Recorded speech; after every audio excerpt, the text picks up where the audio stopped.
Bagaimana jika selama ini kita keliru memahami spiritualitas Jawa? Bagaimana jika yang kita sebut sebagai mistik, klenik, atau kejawen sesungguhnya adalah sebuah peta kesadaran kuno, disusun dengan sangat halus untuk membimbing manusia mengenali dirinya sendiri. Bukan untuk disembah, bukan untuk ditakuti, melainkan untuk dipahami. Spiritual Jawa kuno tidak pernah berteriak. Ia berbisik. Ia tidak memaksa keyakinan, tidak pula mengikat manusia pada simbol-simbol kosong. Justru karena itulah, banyak orang melewatinya tanpa benar-benar melihat. Pengetahuan ini hidup dalam tembang, diam dalam simbol, dan bersembunyi di balik laku sehari-hari yang tampak sederhana. Ia tidak menuntut pengakuan, tetapi hanya terbuka bagi mereka yang mau mendengar dengan rasa, bukan sekedar dengan pikiran. Video ini bukan tentang ritual rahasia atau kesaktian tersembunyi. Kita tidak sedang mencari hal-hal yang bersifat sensasional. Yang akan kita telusuri adalah langkah awal, pintu pertama, untuk memahami spiritual Jawa kuno sebagai sebuah jalan kesadaran. Sebuah cara memandang hidup, diri, dan realitas dengan kejernihan yang jarang diajarkan di zaman modern. Mengapa ajaran ini sering disalahpahami? Mengapa ia dianggap bertentangan dengan akal sehat, bahkan kadang dicurigai sebagai sesuatu yang menyimpang? Dan yang paling penting, apa sebenarnya inti dari spiritual Jawa sebelum ia terpotong oleh sejarah, kekuasaan, dan salah tafsir? Dalam perjalanan ini, kita akan menyentuh akar pemikiran leluhur Nusantara. Kita akan berbicara tentang rasa sebagai alat pengetahuan, tentang sunyi sebagai guru, dan tentang kesadaran sebagai tujuan utama. Semua akan disampaikan tanpa dogma, tanpa klaim kebenaran mutlak, hanya undangan untuk merenung lebih dalam.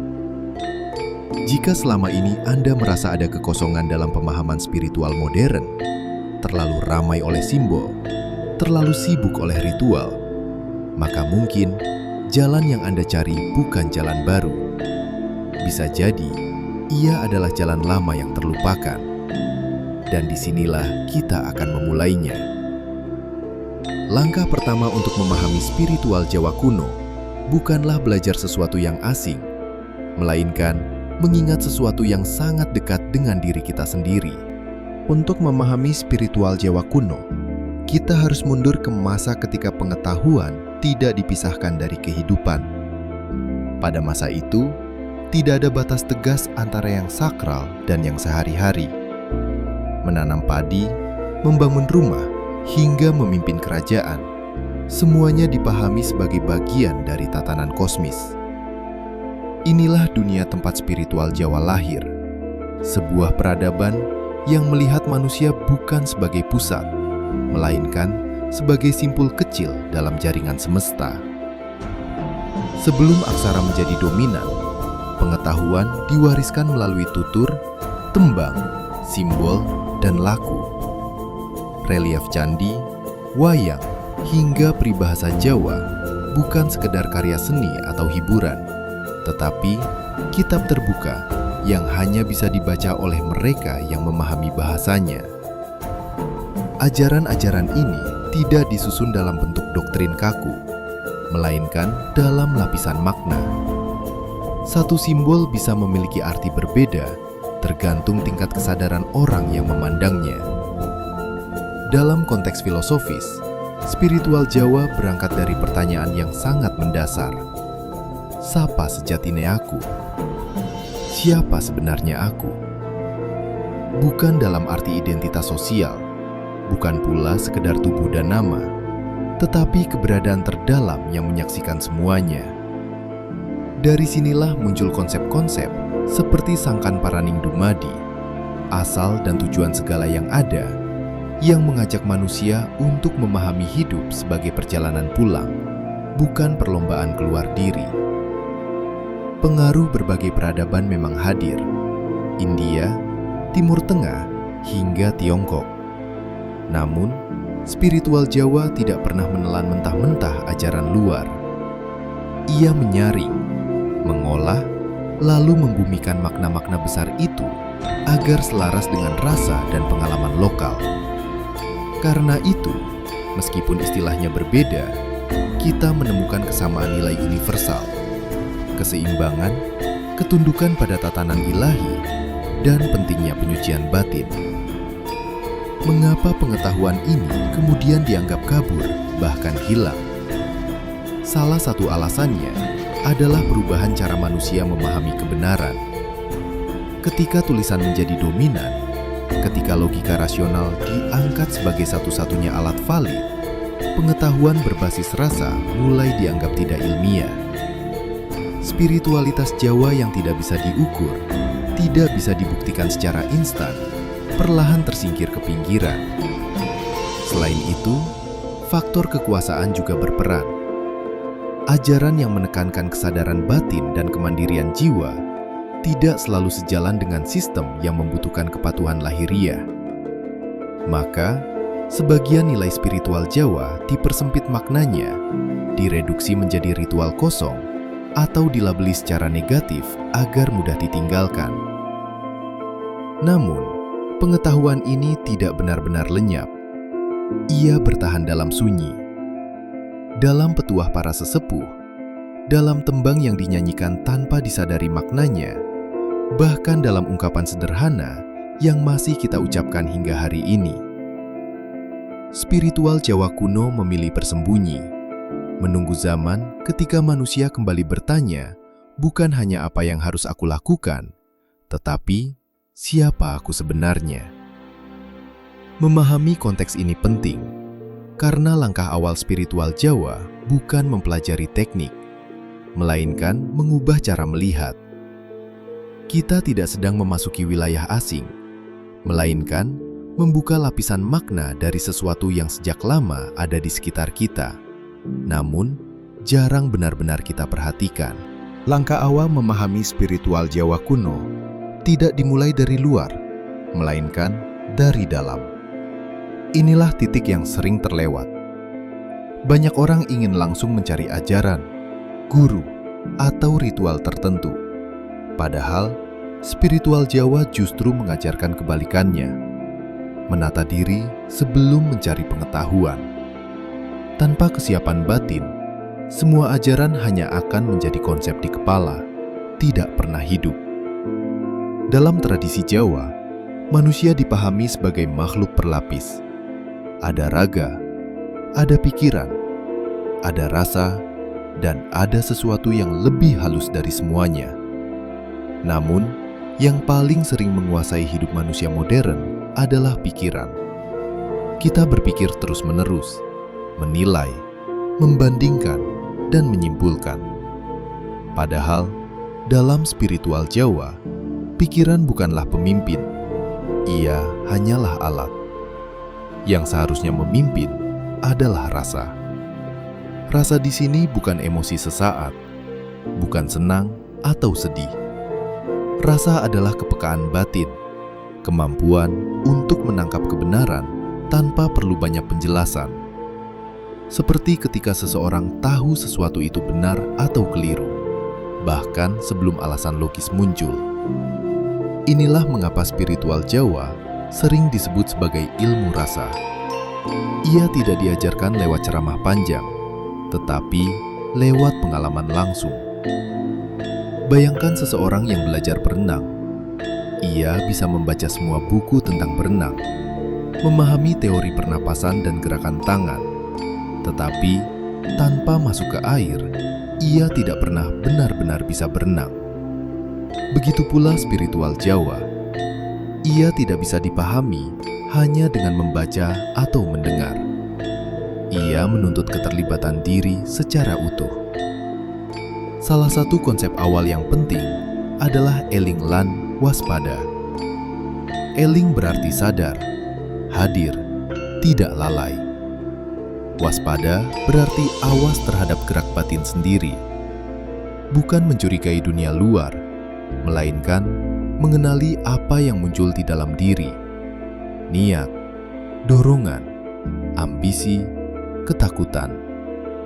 Dalam pandangan Jawa, musuh terbesar manusia bukanlah sesuatu di luar, tetapi ketidaksadaran terhadap dirinya sendiri. Karena itu, laku awal spiritual Jawa sering tampak sangat sederhana. Tidak ada mantra rumit, tidak ada simbol berlebihan. Justru yang ditekankan adalah pengendalian diri dalam keseharian.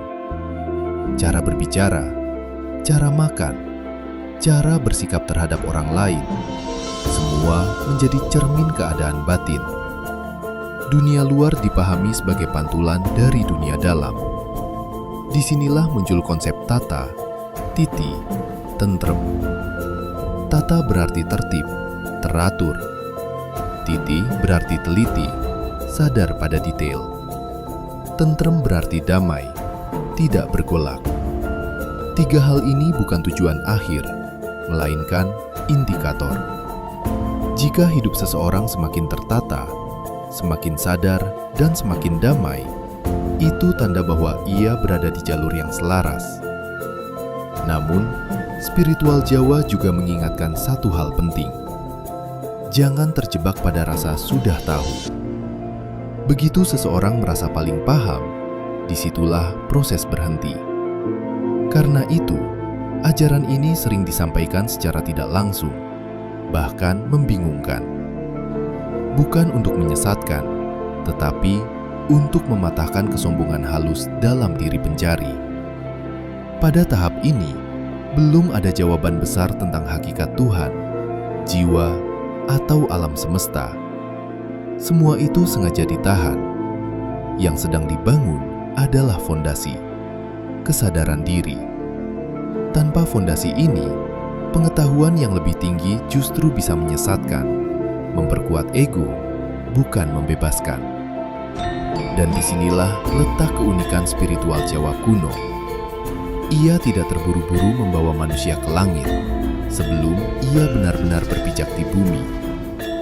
Ia mengajarkan bahwa pintu menuju pemahaman yang lebih dalam hanya akan terbuka ketika manusia cukup hening untuk melihat dirinya sendiri, tanpa topeng, tanpa pembelaan. Pada bagian berikutnya, kita akan masuk lebih dalam.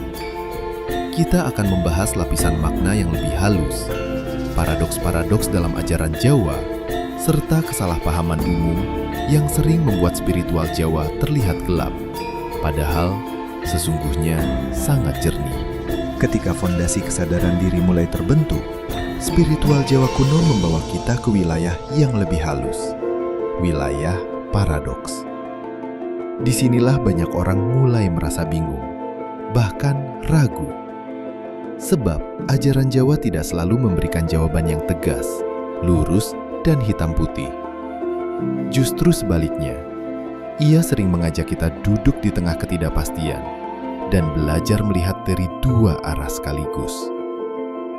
Salah satu paradoks utama adalah gagasan bahwa pencarian spiritual sejati bukanlah tentang menjadi sesuatu, melainkan melepaskan. Dalam banyak laku Jawa, seseorang tidak didorong untuk menambah identitas baru sebagai orang spiritual, tetapi justru mengikis lapisan-lapisan identitas lama yang menutup kesadaran. Semakin seseorang merasa "aku ini", semakin jauh ia dari inti ajaran. Inilah mengapa konsep seperti sepi ing pamrih, rame ing gawe menjadi sangat penting. Sepi ing pamrih berarti sunyi dari kepentingan pribadi. Rame ing gawe berarti aktif dalam perbuatan. Ajaran ini sering disalahpahami sebagai sikap pasif atau menerima nasib. Padahal, maknanya justru sangat aktif. Bertindak penuh tanggung jawab tanpa terikat oleh hasil dan pujian. Sebuah laku batin yang sangat menuntut kedewasaan. Di titik ini pula muncul konsep sumeleh. Banyak orang mengira sumeleh adalah menyerah. Namun dalam spiritual Jawa, sumeleh adalah bentuk kepercayaan terdalam, bukan kepada keadaan, tetapi kepada tatanan yang lebih besar dari ego manusia. Ia bukan alasan untuk berhenti berusaha, melainkan sikap batin setelah usaha dilakukan dengan penuh kesadaran.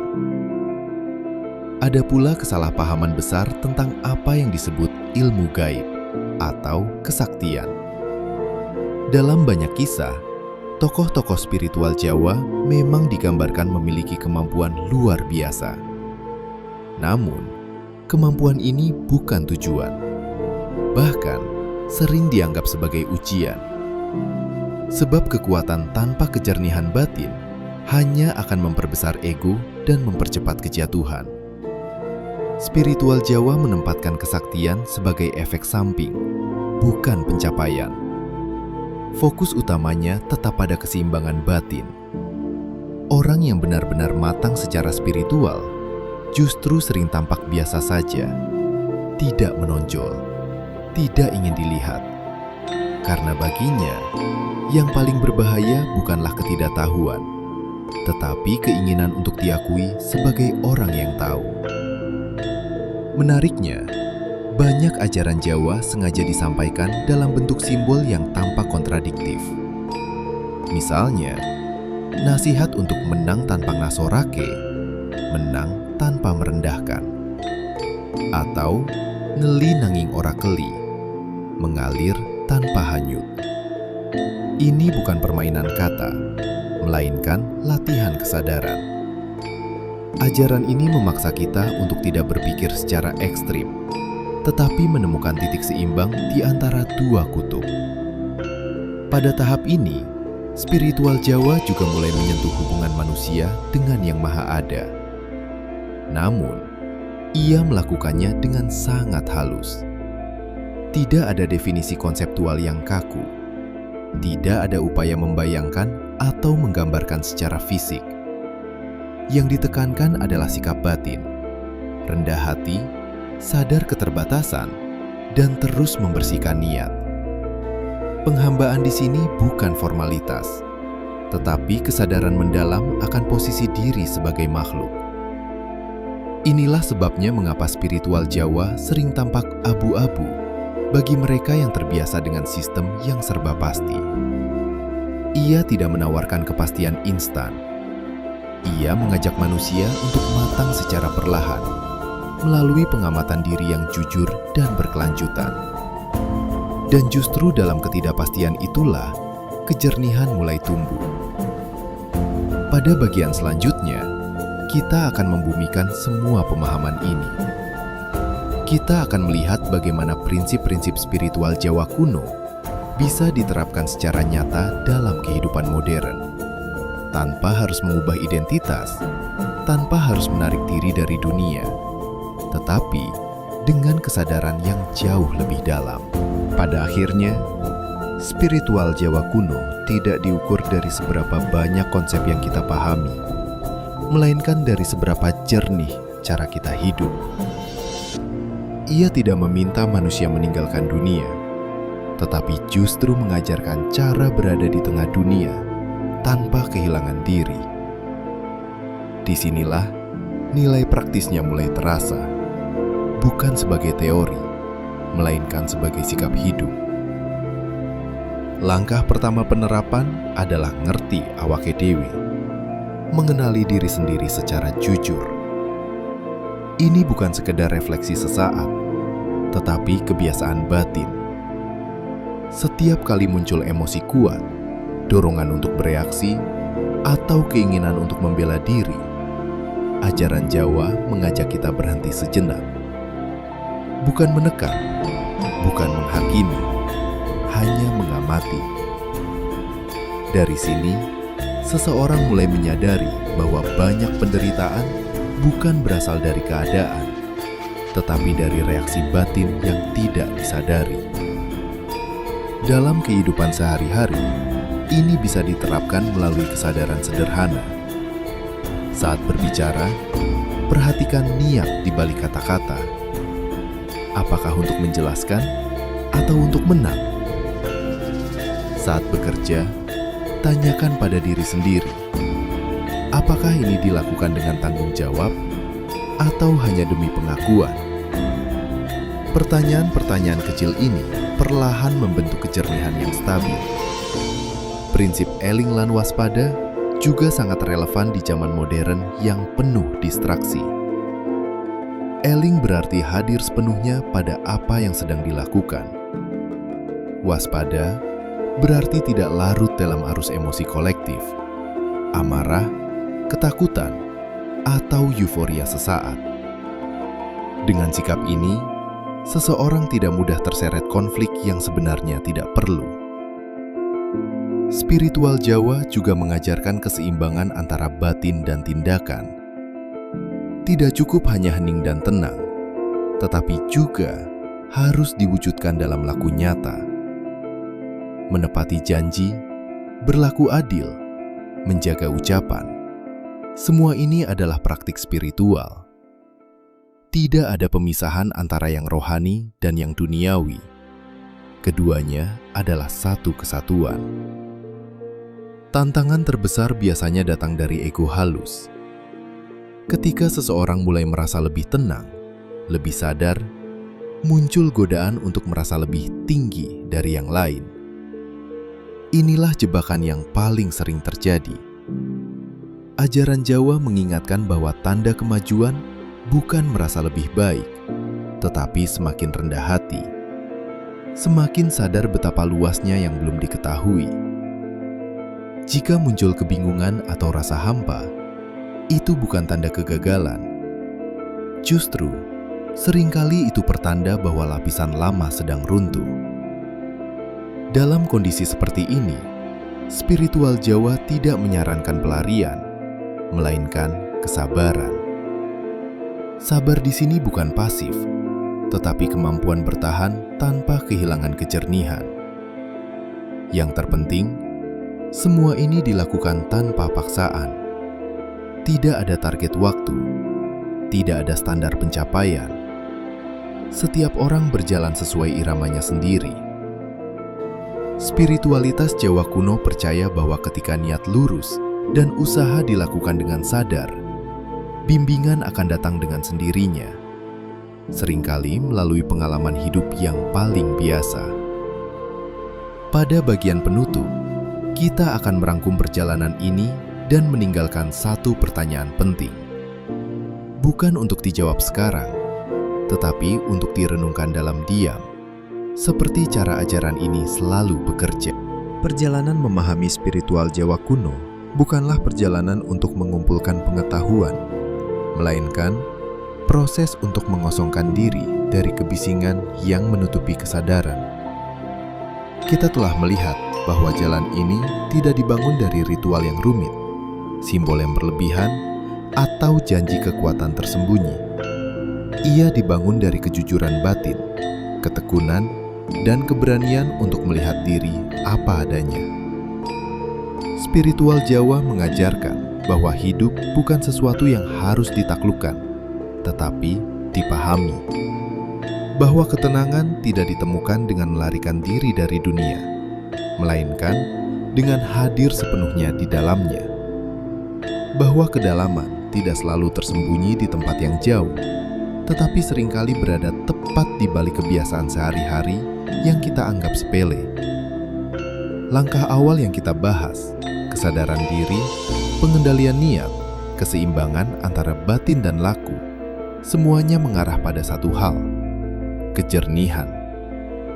Kejernihan dalam melihat diri, orang lain, dan posisi manusia di hadapan tatanan yang lebih besar dari dirinya. Tanpa perlu banyak kata, tanpa perlu pengakuan, spiritual Jawa kuno tidak menawarkan jalan cepat. Ia justru memperlambat langkah agar manusia tidak melewatkan hal yang paling penting. Dalam dunia yang terus bergerak cepat, ajaran ini hadir seperti jeda, mengajak kita berhenti sejenak dan bertanya dengan jujur, apakah aku benar-benar sadar menjalani hidupku, atau hanya terbawa arus tanpa arah? Jika ada satu hal yang perlu diingat, maka itu adalah ini. Ajaran ini tidak menuntut untuk diimani, hanya untuk dialami. Ia tidak meminta kepercayaan, tetapi keterbukaan. Dan setiap orang yang berjalan dengan niat tulus akan menemukan bahwa jawabannya tidak datang dalam bentuk suara keras, melainkan dalam keheningan yang semakin akrab.